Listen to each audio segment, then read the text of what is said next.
যুক্ত থাকুন, সঙ্গে থাকুন, দেখতে থাকুন কলকাতা নিউজ 19।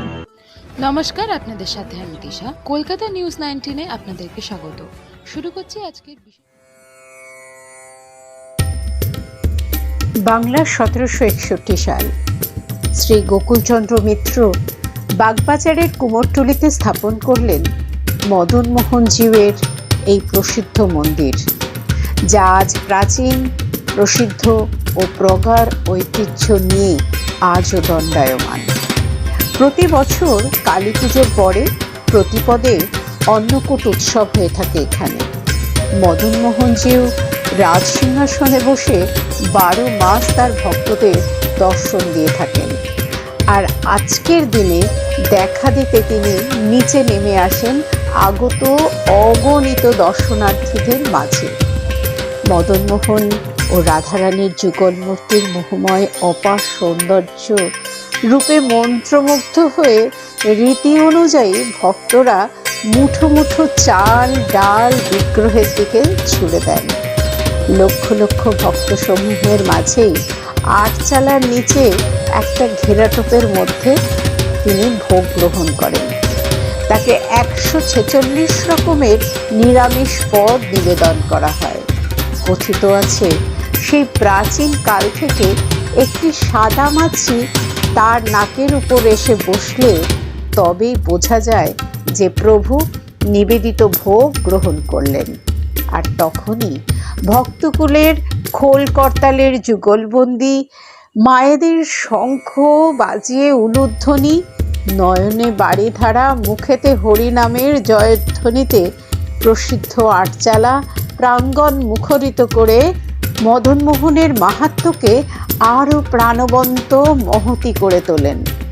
আর তারই সাথে উপস্থিত সকলের আধ্যাত্মিক চেতনার উন্মেষ ঘটে। ওই যে কথায় আছে, বিশ্বাসে মেলায় বস্তু, তর্কে বহুদূর। এই অন্নকূট উৎসব আশ্চর্য করায় এক অনন্য উৎসব, যা বারবার বাঙালি জাতিকে মুগ্ধ করেছে, ঋদ্ধ করেছে।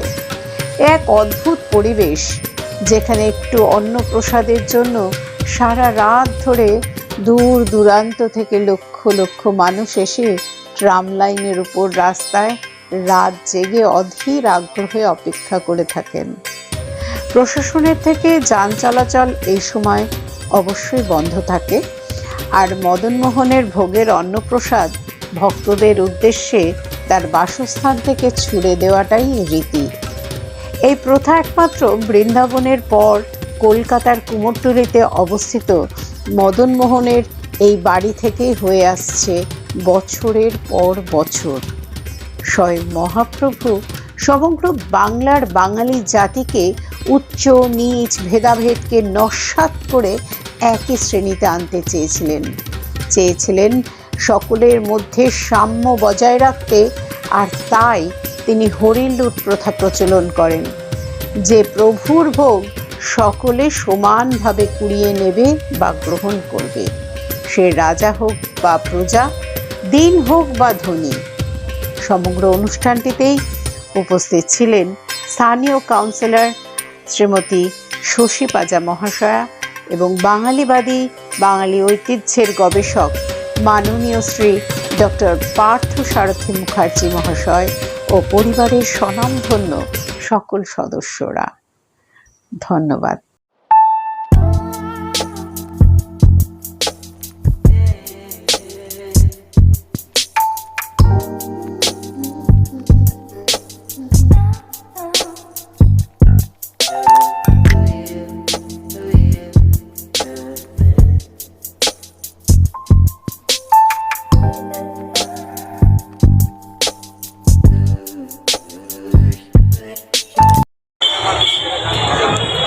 250 বছরের পুরনো কুমারটুলির বিখ্যাত ঐতিহ্যময় মদনমোহন মন্দির, সেই গোকুলচাঁদ গোকুল মিত্র প্রতিষ্ঠা করা।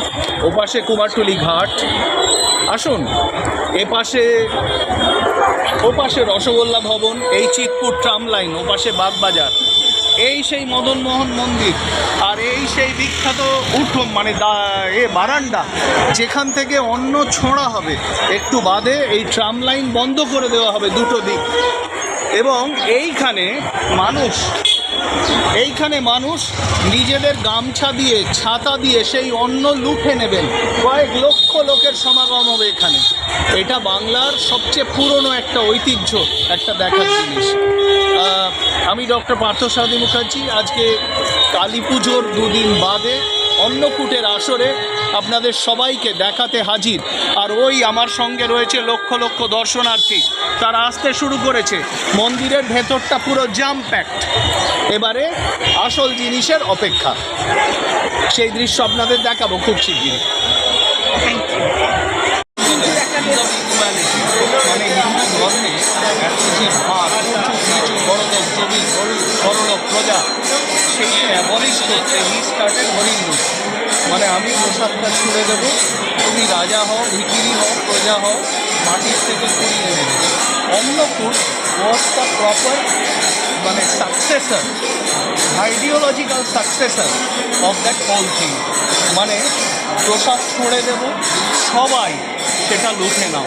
So politically it was a fantastic political move. It was trying to keep the whole Bangali জাতি, হ্যাঁ আসলে পুরো বাঙালি জাতিটাকে একসাথে যেন ধরে রাখা যায়।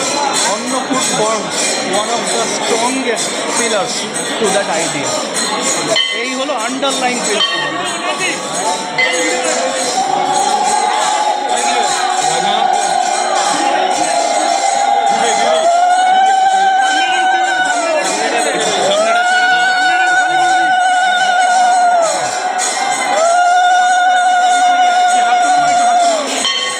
আমি পেছনে আছি।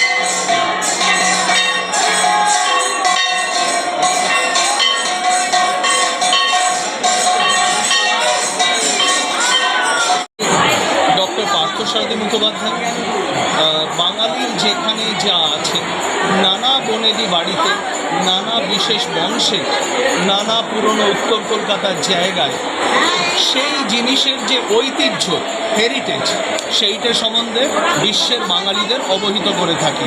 তাদের চেনাই, জানাই, শেখাই, সেই জিনিসগুলো খুঁড়ে খুঁড়ে তুলে আনি, যেগুলো আজকালকার বাঙালিরা ভুলেই গেছে।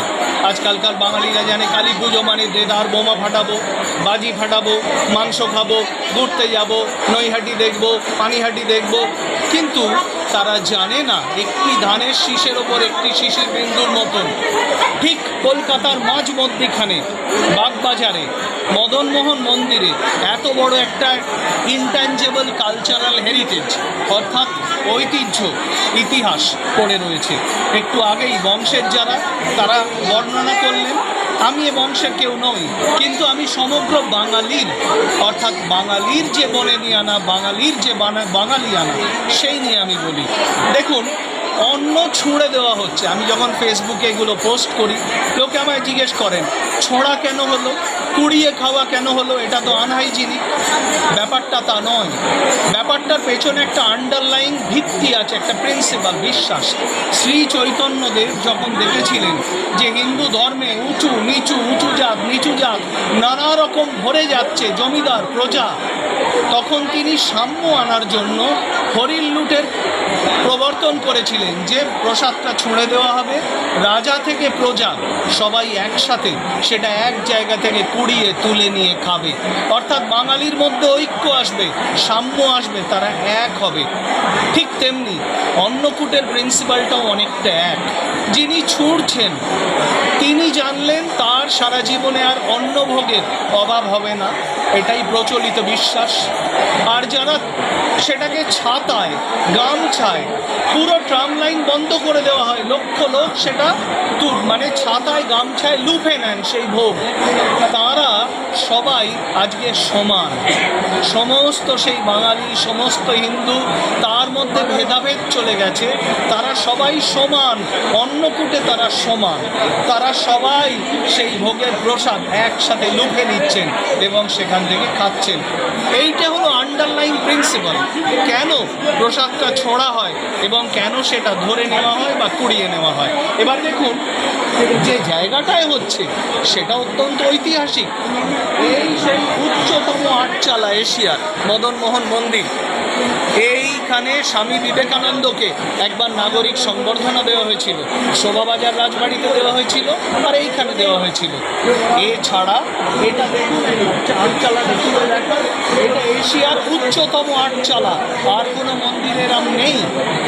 অনেক রকম ইতিহাস রয়েছে এই চিৎপুর ট্রাম লাইনের ওপর, যেটা একই সাথে সুতানুটি, একই সাথে হাটখোলা, একই সাথে চিৎপুর ট্রাম লাইন, একই সাথে রবীন্দ্র সরণি, একই সাথে বাগবাজার কুমারটুলি।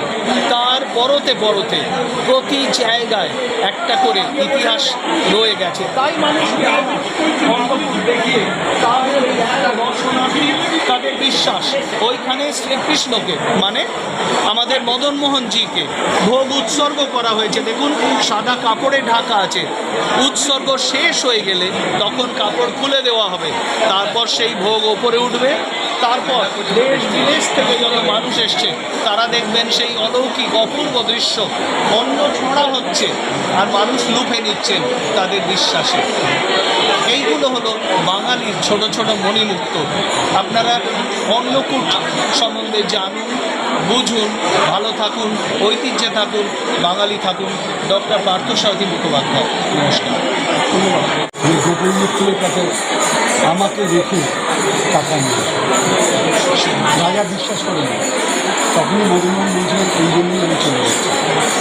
আমি বলছি কলকাতায় যাও, এবং তারা কলকাতায় এসেছিলেন, লোক পাঠিয়েছিলেন গোকুল মিত্রের কাছে এবং 50,000 টাকা চেয়েছিলেন।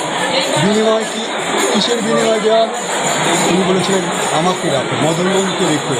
তখনকার দিনে 1761 সালে মদনমোহনকে রেখে 50,000 টাকা দিয়েছিলেন। সেই মদনমোহনের এইখানে কলকাতায় আসা এবং সেই গোকুল মিত্রের ভক্ত, গোকুল মিত্র তাকে ছেলের মতো ভালোবাসতেন এবং তাকে না দিয়ে কিছু খেতেন না। তিনি যা খেতেন মদনমোহন তাই খেতেন। সেই থেকে চলে আসতে এবং আমরা সকল 1761 সালের কথা তো আমি শুনিনি, আমরা শুনে এসেছি।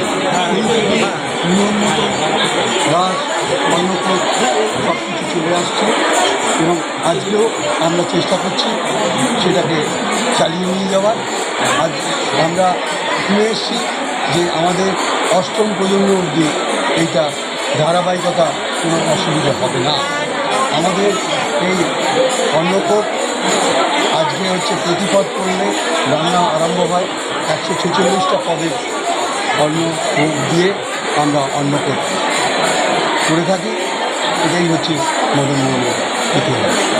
এবং এই অন্ন না অন্নকূটের পর না ছড়ালে ভক্তরা খুশি হন না এবং তাদের বিশ্বাস এই অন্ন যারা ছোড়ে, কালিয়া দমনে যিনি হয়েছিল তারা যারা ছোড়েন তারা মদনমোহনের অংশ হয়ে যান এবং সেই অন্নটাই তারা কুড়িয়ে খান যেখানেই পড়ুন।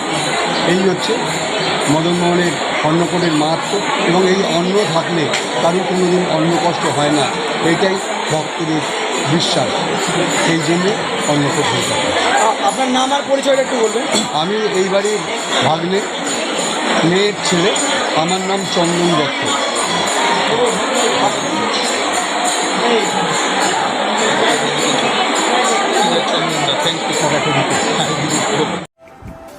আমাদের চ্যানেলটিকে সাবস্ক্রাইব করুন ও প্রচুর পরিমাণে লাইক ও শেয়ার করুন।